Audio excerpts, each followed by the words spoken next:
সুবলের সাথে সে একই বিদ্যালয়ে পড়ে। তার মা বাড়ি থেকে বেরিয়ে গেলেন।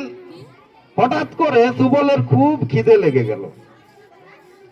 সুবলের মনে পড়ে গেল তার মায়ের কথা, যে মা তো বলে গেছেন দুটো আম রাখা আছে। সুবল গিয়ে দেখলো যে দুটো আমের মধ্যে একটা আম ভালো এবং একটা আম কিছুটা পচা।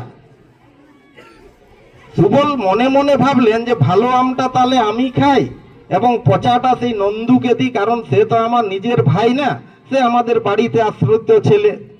কিন্তু সুবলের মন কিন্তু কোনো মতেই সেই সাই দিচ্ছিল না যে ভালো আমটা আমি খাবো এবং নন্দুকে আমি পচা আমটা দিব।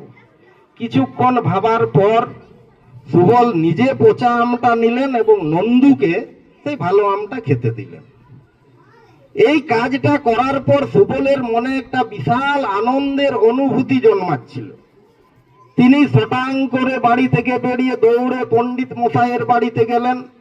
পণ্ডিত মশাই দুপুরে খাওয়া দাওয়া সেরে দিবানিদ্রিতে যাওয়ার জন্য বিছানা ঝাড়ছিলেন। গিয়ে বললেন, স্যার, আমি স্বাধীনতার অর্থ খুঁজে পেয়েছি, এক নতুন অর্থ। মাস্টার মশাই বেরিয়ে বললেন, আরে সুবল না? হ্যাঁ স্যার, আপনি সেদিন বলেছিলেন না স্বাধীনতা মানে কি? স্বাধীনতার অর্থ আজকে আমি খুঁজে পেলাম। স্বাধীনতা মানে কারো জন্য যদি আমি কিছু করতে পারি, সেই করা থেকে যদি আমার মধ্যে আনন্দ জন্মায়, সেটাই স্যার প্রকৃত স্বাধীনতা। সেটাই হচ্ছে আমাদের স্বাধীনতা, যে দশের ভালো চাই, নিজের ভালো চাইতে দশের যদি ভালো করা যায়, সেটারই নাম স্বাধীনতা। ধন্যবাদ। এই গদ্যাংশর আমি সংক্ষিপ্ত বলতে পারলাম, যেহেতু আমার কাছে ওই গদ্যাংশটা নেই, তাই সংক্ষিপ্ত সারটাই আপনাদের কাছে বললাম।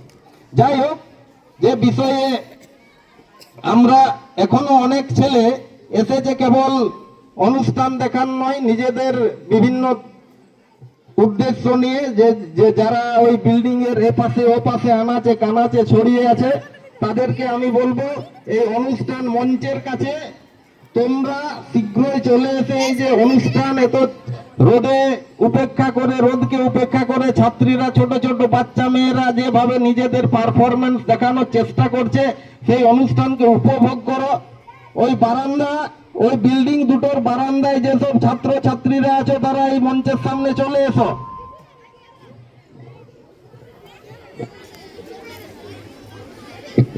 বিধান স্যার কি সুন্দর কথা বলছিলেন, তোরা হয়তো অনেকে শুনেছিস, অনেকে শুনিসনি, আনমনা ছিলি হয়তো, কিন্তু কথাটা খুব সুন্দর বলছিলেন।